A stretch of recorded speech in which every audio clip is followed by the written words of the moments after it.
নমস্কার বন্ধুরা, আজ আমি চলে এসেছি একটা রেসিপি নিয়ে। আজকে আমি বানাবো আমড়ার অম্বল। এটা আমার ঠাকুমার রেসিপি। কতগুলি আমড়া নিয়ে নিয়েছি, এগুলোকে কাঠ আমড়া বলে, আমরা কাঠ আমড়া বলেই জানি। শুকনোটা ছুলে নিয়েছি, আর এখানে ফোড়নের জন্য নিয়েছি একটা শুকনো লঙ্কাকে ফাটিয়ে নিয়েছি, মৌরি আর সর্ষে, আর 1 চামচ সর্ষেকে আমি বেটে নেব। 1 চামচের একটু বেশিই দেবো। আগে শুকনো গুঁড়ো করে নেবো একটু লবণ দিয়ে, তারপর এটাকে জল দিয়ে পেস্ট করে নেবো। এতে সামান্য একটুখানি সর্ষের তেল দিয়ে দিয়েছি।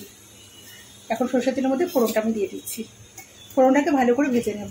ফোড়নটা ভাজা হয়ে গেছে, এখন এর মধ্যে আমড়াগুলোকে দিয়ে দেবো। একটু হালকা করে নেড়ে নেব, আর দিয়ে দেবো পরিমাণ মতো লবণ।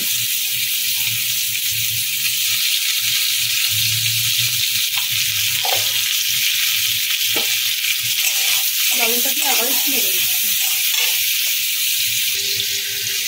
দিয়ে দিলাম হলুদের গুঁড়ো,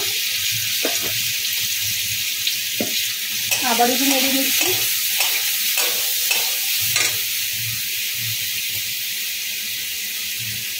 এবার বেটে রাখা সর্ষেটা দিয়ে দিচ্ছি।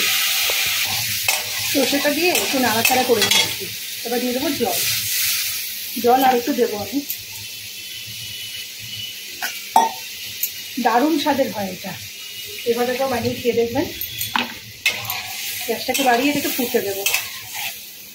শুরু করেছে, এখন এর মধ্যে দিয়ে দেবো আখের গুড় 1 চামচ, বেশি না কিন্তু।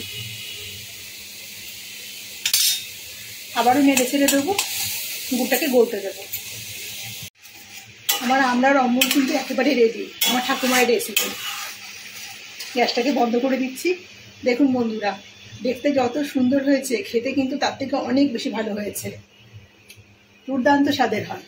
আজকে খুব ইচ্ছে করলো যে ঠাকুমার হাতের রান্নাটা তো বহু কাল খাই না, মানে বহু বছর, একটু নিজেই বানিয়ে খাই। তো রেসিপিটা কেমন লাগলো অবশ্যই কমেন্টে জানাবেন। রেসিপিটা ভালো লেগে থাকলে একটা লাইক দেবেন। আর যে সমস্ত নতুন বন্ধুরা এখনো চ্যানেলটাকে সাবস্ক্রাইব করেনি, তারা অবশ্যই চ্যানেলটাকে সাবস্ক্রাইব করার পাশে থাকবে।